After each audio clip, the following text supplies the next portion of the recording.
Section 1. You will hear a student talking to the study abroad coordinator at her university. First, you have some time to look at questions 1 to 4.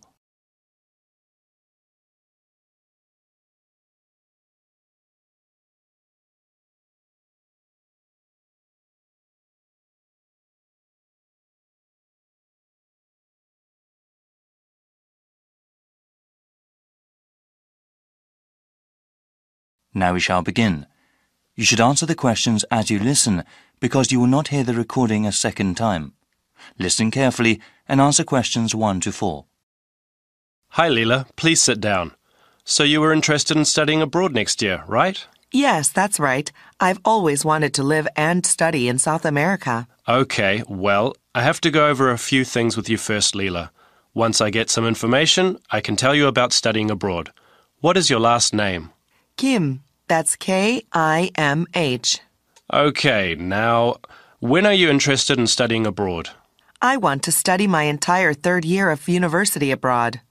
Wow, that's a long while, but well worth it. Have you ever lived or studied abroad before? Yes, I took a summer language program in Buenos Aires, Argentina. Will you be applying for financial aid for your year abroad?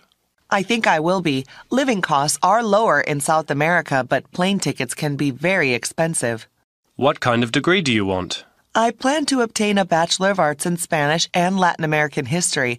I'm especially interested in how countries there became democracies. That sounds very interesting. Do you have any idea what countries you want to study in? I think I'll do one semester in Bolivia and then another semester in Peru. That's all the basic information I need. Just ask if you need anything else. Before you hear the rest of the dialogue, you have some time to look at questions 5 to 10.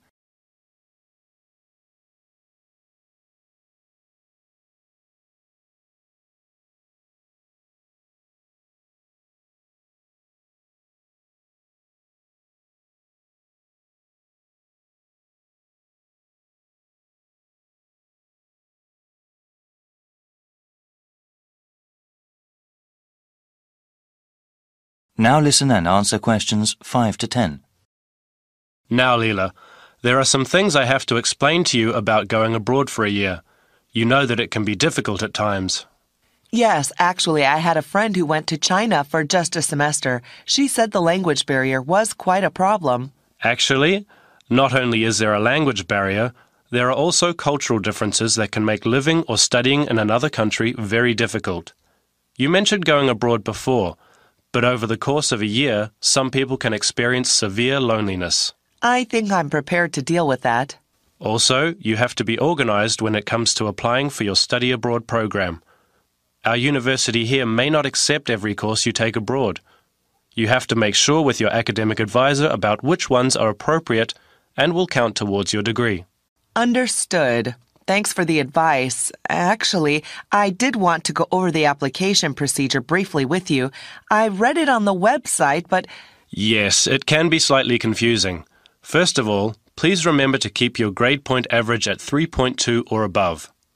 There are high standards for those sponsored by the school to study in another country. Once you have declared your major, you can begin your research into which programs you want to go to. After filling out the appropriate application, you will submit them to the Office of Study Abroad. After they review your materials, you will be informed about whether or not you can study abroad under the university's name. You will also be informed about how much financial aid you will receive. Sounds slightly daunting. Well, from what I have seen, I don't think you need to worry. Okay then, I'll print the forms from the online website now and get started. Good luck, Leela. Thank you so much. No problem. If you have any other questions, please email or call. I will. Bye then. That is the end of section 1. You now have half a minute to check your answers.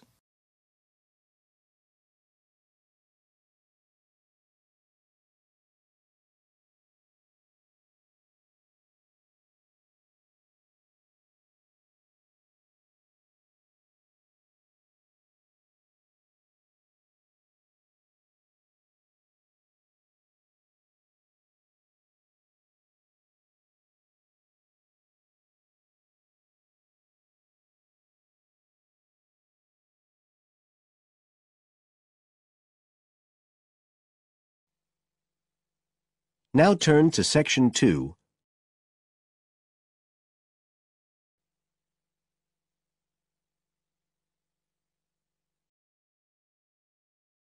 Section 2. You will hear a tour guide talking to a group of tourists who are visiting a historic town on the east coast of the USA. First, you have some time to look at questions 11 to 17.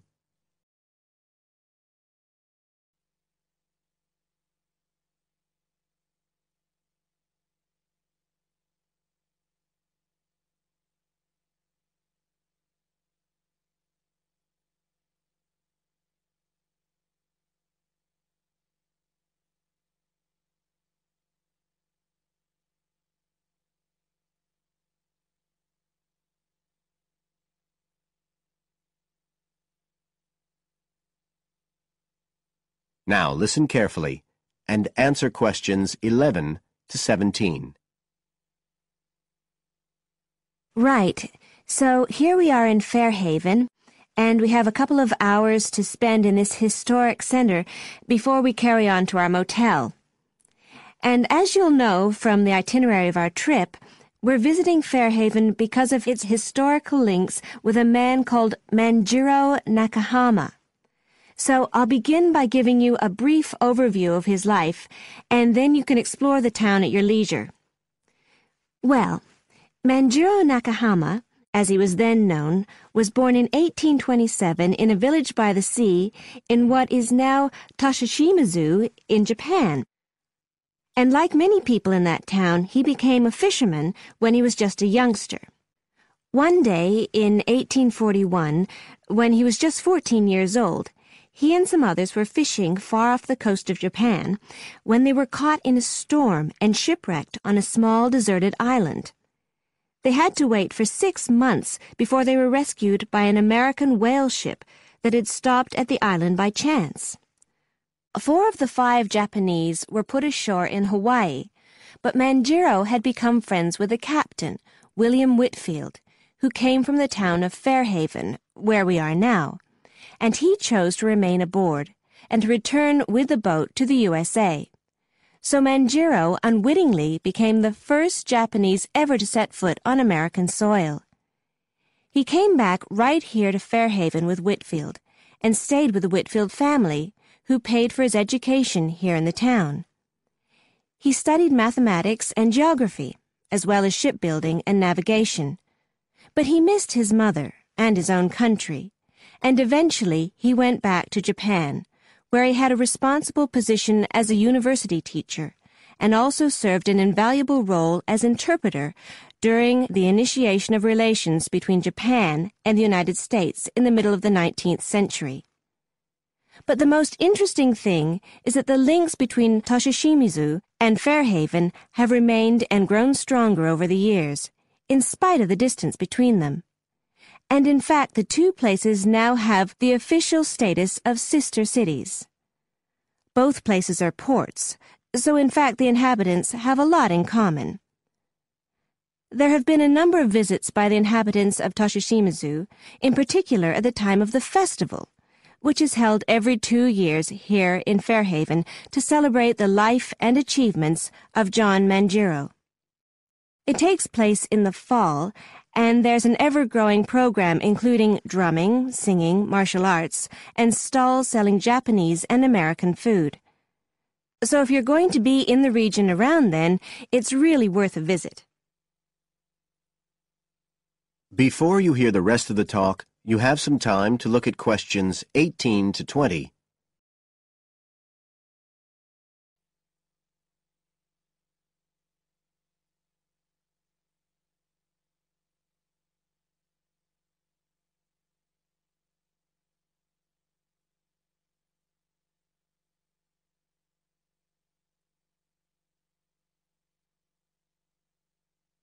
Now listen and answer questions 18 to 20. Now, many of the buildings that Manjiro Nakahama knew in Fairhaven are still standing today. And so if you'd just like to hand round some copies of this map, I'll suggest the best route to follow to see them. Okay, So if you look at the bottom of the map, you can see the Millicent Library, and that's where we are now.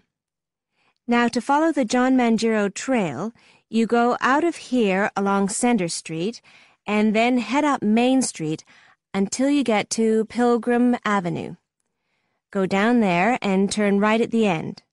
Go straight on, and just on the corner with Oxford Street, you'll see a 2-story house. This is the Whitfield family house, and this is where Mangiro first stayed when he came to Fairhaven.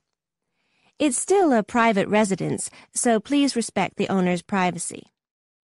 Okay, now if you carry on along Oxford Street, then turn left at the end, you'll come to North Street, and about halfway down there is what's known as Old Oxford School. This was the very same school that Mangiro attended when he lived here. It was considered to be the best school in town because of the quality of the building.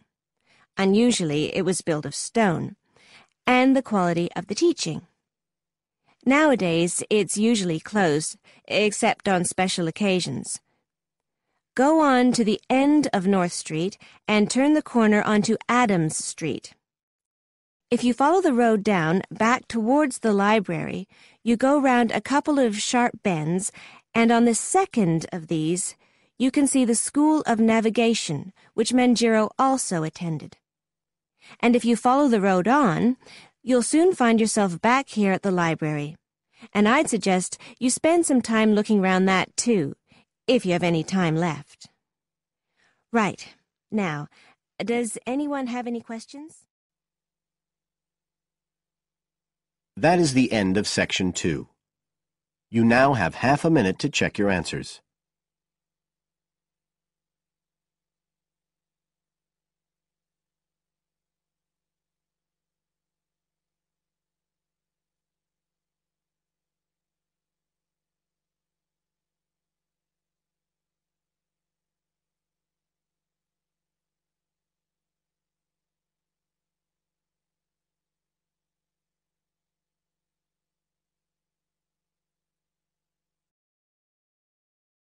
Now turn to Section 3.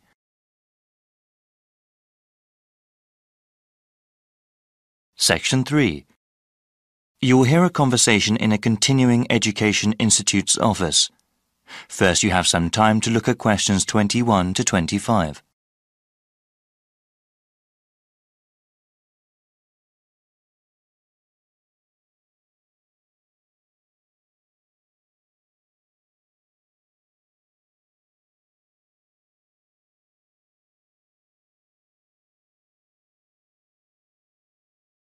Now listen carefully and answer questions 21 to 25. Welcome. My name is Jeremy Holtz. Hello, Jeremy. I was told to come to this office and ask about your continuing education program.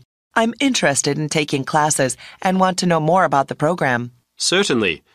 We have several different programs depending on your education goals and on what you are doing now.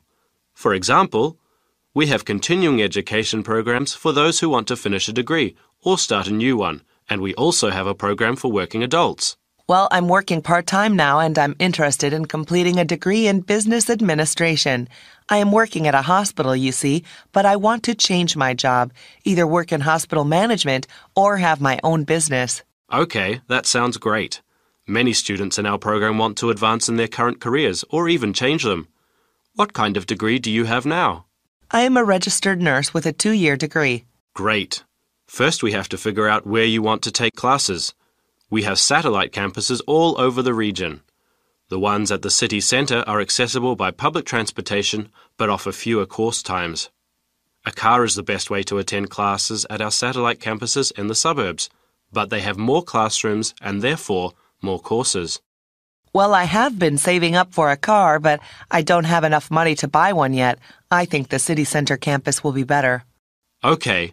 Now we have to decide which program you want to register for. We have night courses, where the classes generally run from 7 p.m. to 10 p.m. Classes during these hours are usually once a week. There are also courses during the day that might work for you, depending on your work schedule. Well, like I said, I'm working part-time and unfortunately I work during the evenings. You see, I'm living at my parents' house right now. My father is quite ill, actually, and since my mother works normal hours, I take care of him during the day and my mom takes care of him in the evening when I work. The city center campus doesn't offer classes during the weekends? No, the suburban one does, but unfortunately, there are no classes during that time at the city centre campus. You know, maybe the online courses will be better for you. Do you have access to the internet? Yes, I have a computer at home. That might be the best way for you then. It's still a new program. We're still working out the bugs, but it will allow you to work part-time, take care of your father, and take classes. The completion of your degree will probably take longer, however. Before you hear the rest of the conversation, you have some time to look at questions 26 to 30.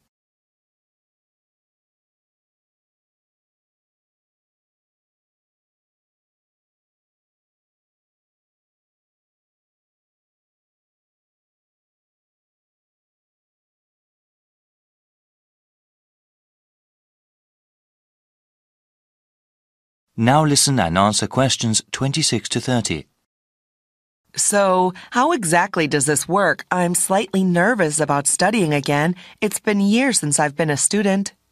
Yes, it can be a bit daunting at times. Continuing your education and improving yourself are well worth the effort. Actually, before you start taking online classes, there are several refresher courses that you are required to take. What kind of courses are those? These are especially made for the returning adult student. We understand that education is just one of a number of priorities for those that take classes with us. The refresher courses teach you how to manage time and juggle between different areas in your life. Techniques like writing down your daily schedule and ways to avoid procrastinating are talked about. Also, there is one course that reviews basic study skills, like the most efficient way to read the course text, as well as basic academic writing. I think that would be really helpful for me. I enjoyed studying when I was going to school, but I definitely need some tips on how to manage my classes along with the rest of my life. Many students I've seen are in a similar position. They have to balance both their work and family life with their education. It's not easy, but it is very rewarding for the ones that finish their education all the way through. Okay, so how do I register for the classes? You need to go online to do that. I will give you a brochure with the appropriate web address. You can choose which course modules to take online. You can go through them as time allows. There is even a place to keep track of progress towards your degree. All right. Can I ask then about the cost of the online courses? They are cheaper than classes at either campus, of course. Online, you'll see a number of different ways to pay. You can pay up front for each course module you take, or pay over a number of months. The latter method of payment will probably be better for me. Are the textbooks and other course materials expensive? No, not at all, actually. With all online courses, the relevant materials are included free of charge. They are available to download after you register. That sounds great. Thank you so much. No problem. My contact information is also in the brochure. That is the end of section 3. You now have half a minute to check your answers.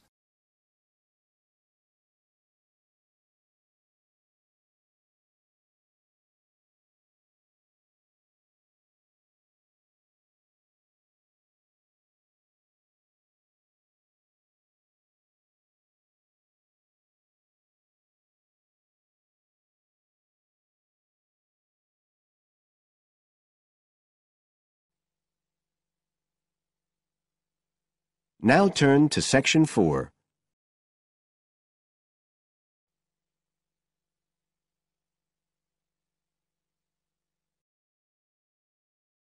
Section 4. You will hear a lecturer talking about the importance of laughter. First, you have some time to look at questions 31 to 40.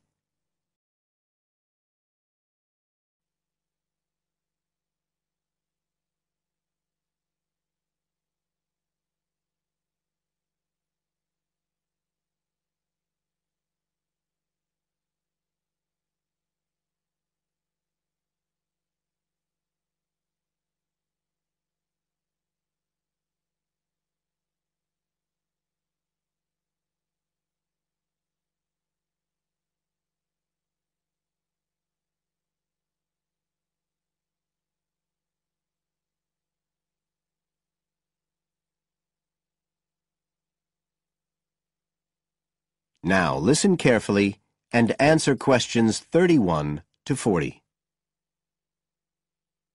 Good afternoon, everybody. And in our second talk on social psychology, I want to look at the role of laughter in our lives, something that usually gets everyone smiling from the start. So, first of all, I'll start by looking at the actual nature of laughter. Well, when someone laughs, you've got movement of the muscles of the face and the chest, and you've got sound formed when the air's forced out of the body as part of this process.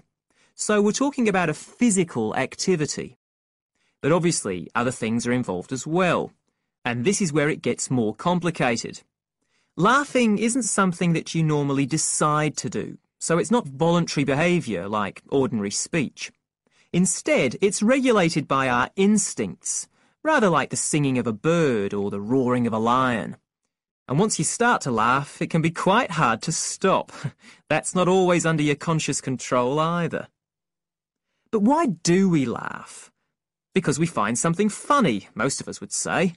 But in fact, it appears that laughter has little to do with jokes or funny stories. Only about 10% of laughter is caused by things like that. One suggestion is that human laughter may have originally started out as a shared response to signal relief at the passing of danger.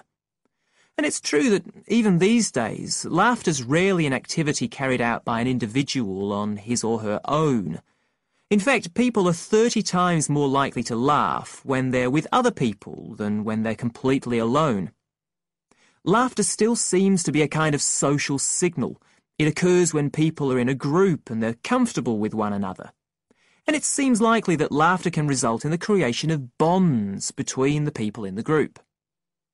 And it's precisely because of this social aspect of laughter that people like public speakers and politicians often try to get their audience to laugh.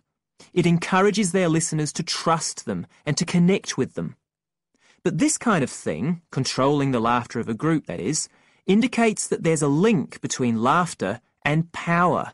And this is supported by several studies that indicate that bosses use humour more than their employees. And research has also shown that female listeners are likely to laugh much more if the speaker is male. So it appears that there are gender issues associated with how much we laugh. I should also point out that laughter can be used as a negative signal as well as a positive one. I think we've all probably seen evidence of a group using laughter to exclude someone, to emphasise that they are not accepted. So it's not always a positive type of behaviour either. So what all this goes to show is that laughter is a very, very complex issue.